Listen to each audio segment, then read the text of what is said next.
Bago ra gyud ni lurang ang ulan guys. Taligsik pa pero hinay na. Paundang na siguro ni. Landong yapon ang panahon.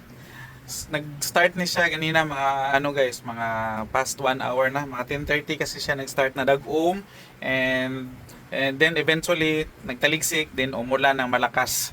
Umulan ng malakas, nag-overflow ang aming mga kanal dito and now is nag-stop na siya hinay-hinay and hopefully mo-stop na siya and mabalik o gawas ang haring adlaw kay para makalakaw tag unsay makalakaw ni Kuya AJ kinagan kog lapunon wala ko asukal wala ko mantika nya wala ko mga gulay wala pod ko mga bulad mo na siya ang pinaka update karon and by the way guys, dugay na kapag upload si Kuya AJ sa ato ang YouTube channel. Kumusta ang tindahan ni Kuya AJ after sa linog or nung lumindol talaga? Kumusta ang tindahan ni Kuya AJ? Dito sa Davao guys, unlike sa General Santos City, nakikirami tayo sa mga nasawi sa Jensan and shout out sa aking BFF si Rose and Dave channel sa Jensan ilang area and good news kay walay mga damage sa ilahang tindahan and nakulbaan o ginirebyos na gyud si Sis Rose kay moy ang namataan nga naguyog-uyog na ato ang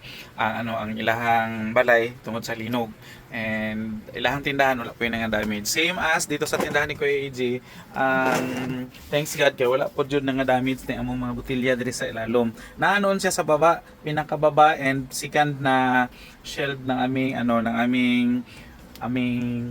mga shelves dito, estante and andoon lang siya sa baba. So ang dito sa taas wala ding man nahulog. Nasa intensity 5.8 ata. Unlike sa Jensen nasa 7 intensity 7.8 ata yung kanila sa kanila so malakas talaga and until now hindi pa rin sila nakaka-recover dahil pahirapan sila sa tubig sa kuryente so pasalamat tayo guys dito sa Davao is wala pong mga major damages although may mga reported na mga buildings na may mga cracks and mga pero wala talaga mga damage na severe kagaya ng mga damage sa Jensan and yung mga schools okay lang din kasi naka back to school na sila kahapon and doon sa mga hindi pa na check ongoing pa ang pag-check ng mga buildings na ating city engineers dito sa Davao and pasalamatan natin guys is yung lindol is hindi po siya nangyari na nasa loob na ng classrooms ang ating mga kabataan o mga estudyante dahil nasa pa sila ng time na yon nasa plaza pa sila dahil katatapos lang ata or yung iba ongoing ang kanilang flag ceremony so normally nasa nasa labas nasa plaza or nasa ground yung ating mga estudyante kasama ng mga guro and ang hirap kasi doon kung nasa taas sila guys kasi sa Davao at saka sa mga nearby provinces sa Jinsan ang mga school buildings kasi is nasa 3rd to 4th floor so kung ang mga bata nasa 4th nasa 3rd floor normally sila matakbuhan pababa so delikado siya sa stampede and yun ang pinaka pasalamatan natin sa ating Diyos na hindi siya nangyari na ganon kasi pag nangyaring ganon malaki-laking damage po or kalamidad or disgrasya po ang mangyari ayan po so update tayo sa ating tindahan ang update natin guys is hawan walang laman ang aking gulayan ang aking mga tuyo is 2 balot na lang ang naiwan at saka wala akong mantika as of now namili lang ako ng mantika na takal-takal or yung naka 1/4 na sa ating suki na na tawag nito wholesaler so ganito naka 1/4 na siya naka-repack na para hindi na mag-repack si Kuya AJ so yung isang galon natin or isang malaking container is naubos talaga so dito yung ating container actually 2 itong container ko hindi ko lang nalagyan ang isa kahit dahil may ako niyan puno yung isa tapos dapat ang isa is may laman din para meron tayong buffer stock so hindi ko lang siya nalagyan kaya ngayon ubos lahat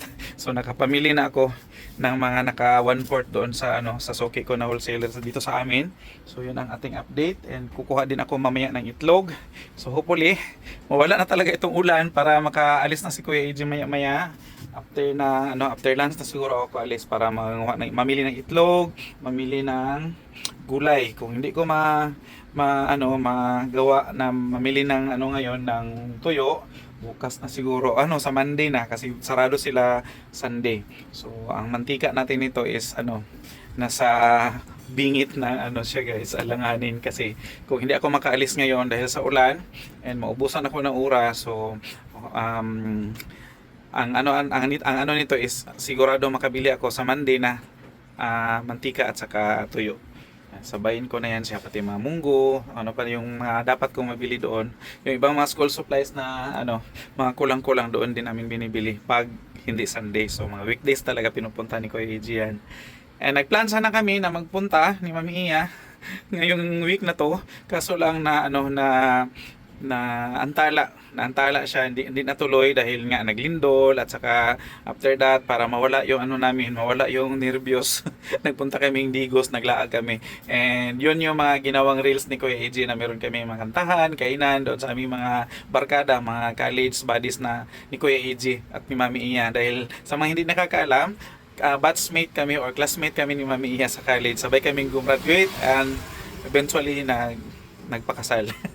Pero hindi agad-agad pagka-graduate nagpakasal kasi nag-work pa ako din, si Mami Ian nag-work din, and after ilang years bago pa kami nagpakasal. So yun, gumraduate kami ng 2000 and nagpakasal kami 2005. So matagal-tagal din bago kami nagpakasal para at least ma-prepare pa natin. O hindi man siya gaanong prepared, at least mayroon talagang preparasyon konti and hindi tayo mahirapan dahil may work na si Kuya AJ and may work din si Mami Iya.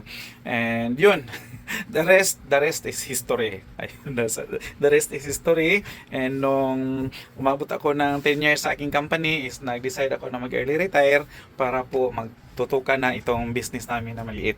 So from maliit tindahan na maliit lang talaga. So from dyan galing, dyan sa wall namin papunta dito. Dito lang siya. Dito, banda ganyan. Dito lang. So yung dyan, extension na yan papunta doon. Lumaki siya. sa tulong ng Panginoon at sa sipag at tiyaga naming dalawa ni Mami Iya, nagkaganito yung tindahan namin. So sa mga kasari natin diyan na nawawala ng pag-asa dahil sasabi is matumal, natural yan, normal talaga yan na minsan is may mga matumal days and meron ding araw na piyesta. So halos isang buong linggo piyesta and meron din minsan na yung isang talaga buong linggo is matumal. So totoo yung sabi na hindi tagalaga araw-araw piyesta. So need nating malaman yan para meron tayong meron tayong paghugutan ng lakas ng loob at sa katibay ng panindigan at paniniwala, determinasyon para lumago. So until dito na lang mga ka-guys, salamat sa pagtutok sa mga vlogs ni Kuya AJ, and paki-follow si Kuya AJ sa ating Facebook page, AJ Kimpo Vlogs, at may TikTok na si Kuya AJ. Kuya AJ po sa TikTok, hanapin ninyo guys, and of course ang Kuya AJ Kimpo Vlogs or AJ Kimpo Vlogs sa ating YouTube. God bless us all guys.